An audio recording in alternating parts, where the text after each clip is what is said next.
Welcome back everybody, and you're watching BitcoinerTalk. In today's video, I have a topic that has been on my mind for a while, and I do hear a lot of people on the internet talking about it and actually debating about it. And I thought I'll give my 2 cents on this conversation. So what the conversation is a lot of people are dividing into two sides.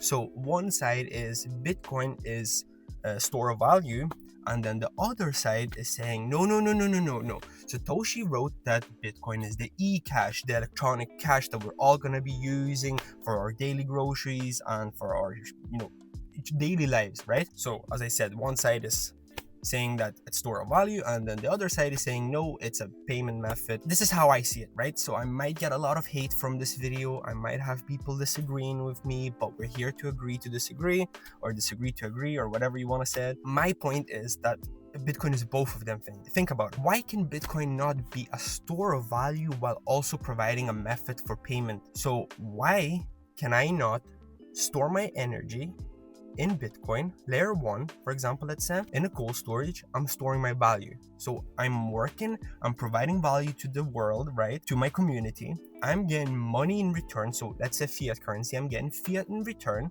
And then I'm converting that fiat into Bitcoin and holding it as my energy. Store my energy in Bitcoin.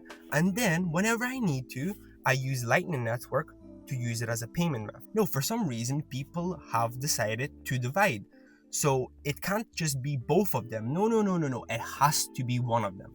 And I don't agree with that. I mean, once again, I know people will not agree with what I'm saying. They'll be, no, you're stupid. You don't know anything about Bitcoin. You're just talking out of your ass. But this is how I see it. I'm storing my energy in Bitcoin, and then whenever I want to use it, I can use the Lightning Network and use it as a payment method. So let's say I'm willing to send $10,000 through Bitcoin.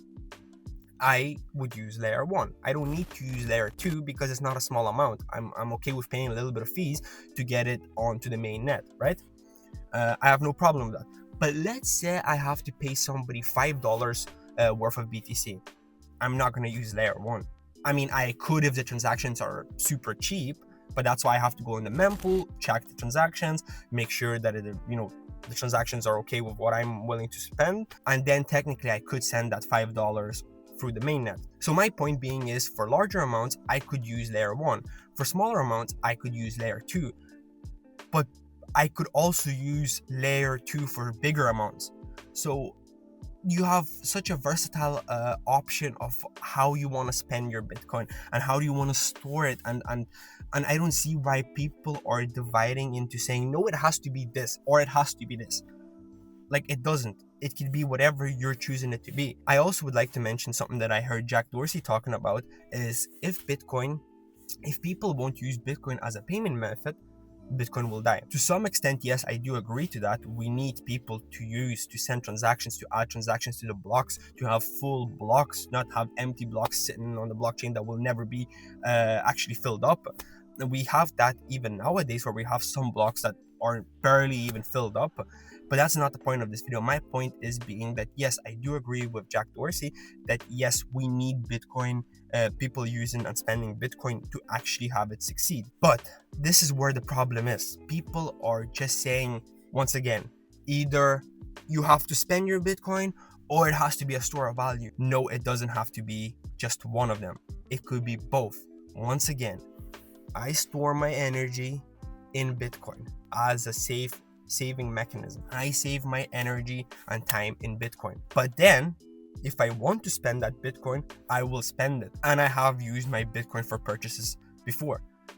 Back in 2017, when I got into Bitcoin, I don't know if many people know what CX is. It's a UK retailer shop for gamers, secondhand consoles, all that stuff, right? If you're from UK, you would know what it is. Back in the early days, CX used to accept Bitcoin. I know they're not accepting it anymore for some reason, but back in 2017, the early 2017, late 2016, around that period of time, they accepted Bitcoin. So me being a smart person, I bought Kanye West albums.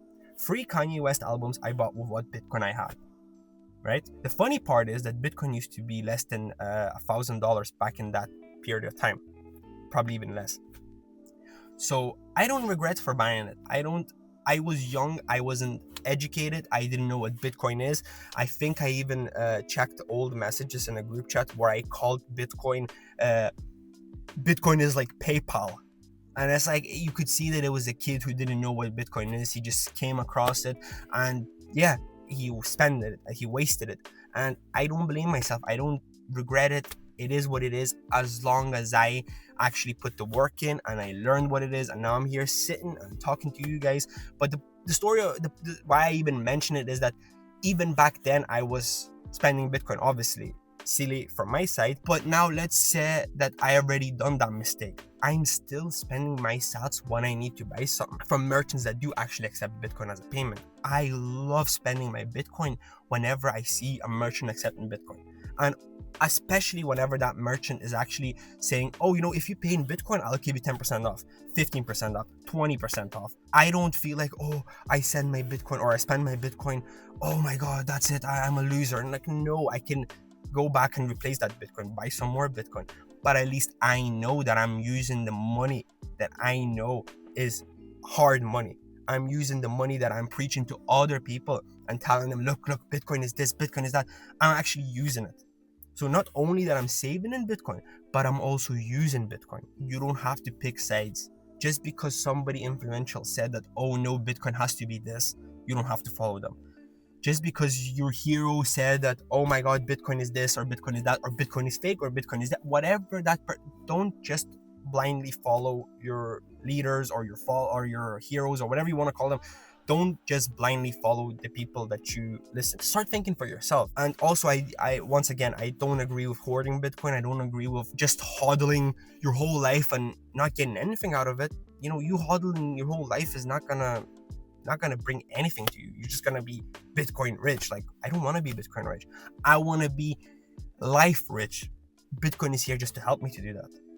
That's all I see it. So once again, I hope you learned a little bit from this video. I just hope at least one person learned something from this video, and I'll see you in the next video. This was BitcoinerTalk. Stay educated.